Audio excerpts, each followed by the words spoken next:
میرا نام فضل ربی ہے. تو میرے 5 بیٹے ہیں اور 2 بیٹیاں ہیں. 2 بیٹیوں میں ایک یہ معذور ہے بچی بی بی حاجرہ ہے، ذہنی دماغی اور طور پر، اور اسی طرح یہ ضیاء الدین نام ہے، 12-13 سال اس کی عمر ہوگی.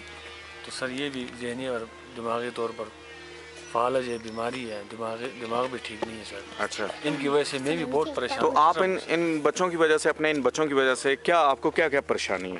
سر مجھے یہ پریشانی ہے کہ ان کی علاج معالجہ، ان کی دیکھ بھال، ان کی تعلیم، ان کی کوئی زندگی مستقبل بننا ہے سر. اچھا کیونکہ زندگی بھر تک میں تو زندہ تو نہیں ہوتا ہوں نا سر. اچھا تو ہمیں ان کا علاج اور ان کی جو ہے نا جو خواہش ہے اچھا وہ پوری ہو، بس میری یہ تمنا ہے سر.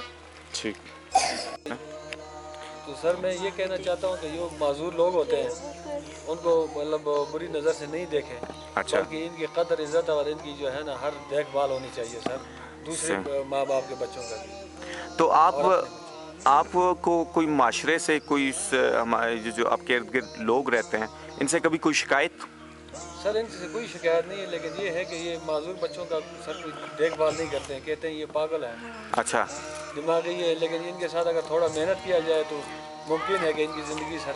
تو یہ باہر کھیلنے کے لیے جاتے ہیں آپ کے بچے؟ باہر نہیں جاتے ہیں سر. باہر یہ ان کے ساتھ اگر بندہ نہ ہو تو پھر یہ نہیں جا سکتے، اگر بندہ ہو ساتھ تو پھر یہ چلے جا سکتے ہیں سر. لیکن یہ ہے کہ یہ معذور ہیں، اچھا گرنے کا خطرہ ہوتا ہے. سر، آپ اپنی بچی کے ساتھ کیسے بات چیت کرتے ہیں، ذرا کر کے دکھائیں. کس طرح بات کر سکتی ہے آپ؟ بات کرنا آتا ہے؟